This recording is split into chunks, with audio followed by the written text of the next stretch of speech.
Hello everyone and welcome to Creativity Unleashed. In today's video we are going to be checking out the Harbor Freight welding table.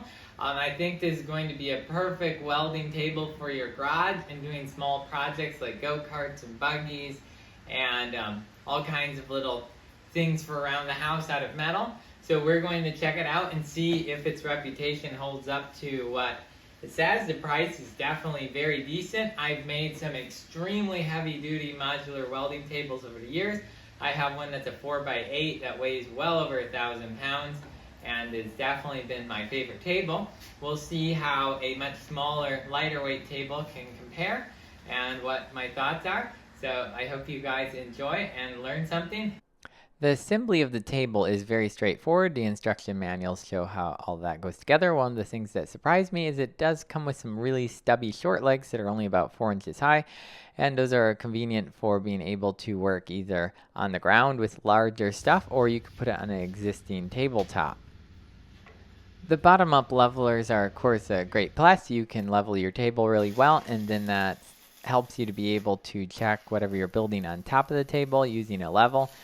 Some applications it's hard to measure or use other squares or tools to check things, and levels sometimes are really convenient on your modular tables.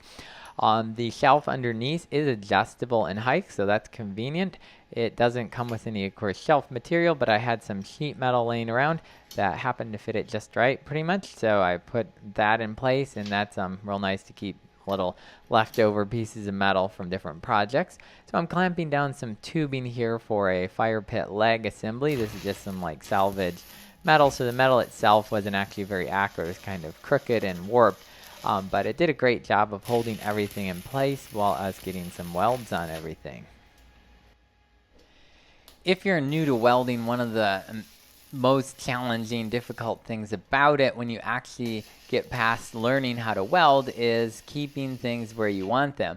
When you put things in place, you get everything all square, you tack it up, and you're like, this is great, I got it just where I want it, and you weld the thing out, and then you check it again, and you realize it's now 3, 4, 5 degrees off of square, or it's moved in some shape, way, or form.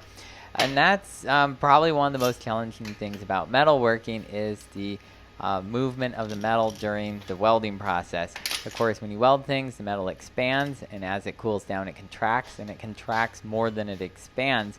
And because of that, you'll get things moving around.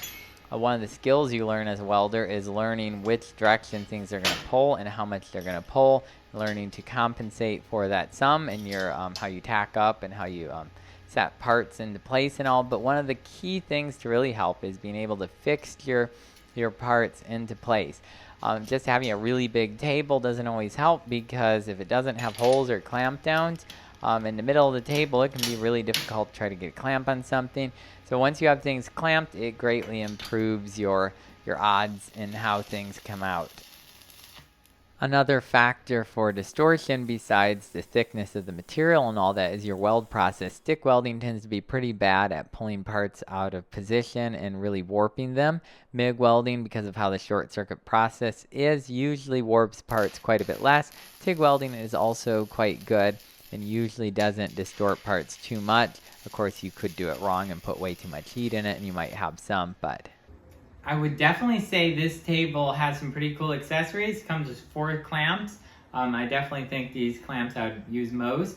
It also has some like referencing pieces. Some of these weren't cast perfectly. A lot of these are flat, but a few of them were a little bit off and kind of wiggly.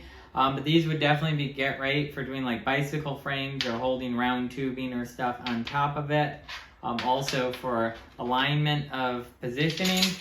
It also has these little magnetic pieces that have screw-on things. I'm not sure of all the applications, but I can definitely see a lot of ways where you can modularly lock things down into place and repeatedly put pieces into position in the same position and then like clamp them down to get some welds on them.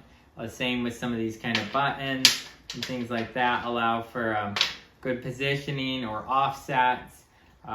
There's definitely a lot of uses for it, but overall I think this is a great table for a garage, and you have a welding machine and you need somewhere to do some welding so you're not on the floor. This is definitely amazing because you can fixture things. I paid around, I think, $160 for it. So I think it's a great buy. Really, really good. Of course, for people that are doing extremely heavy things, the 1/4-inch tabletop is, I think, 1/4 inch or 3/16 I think this has, is a bit thin. You'll definitely, if you started hammering or beating on this, it would probably get a bit warped out of shape.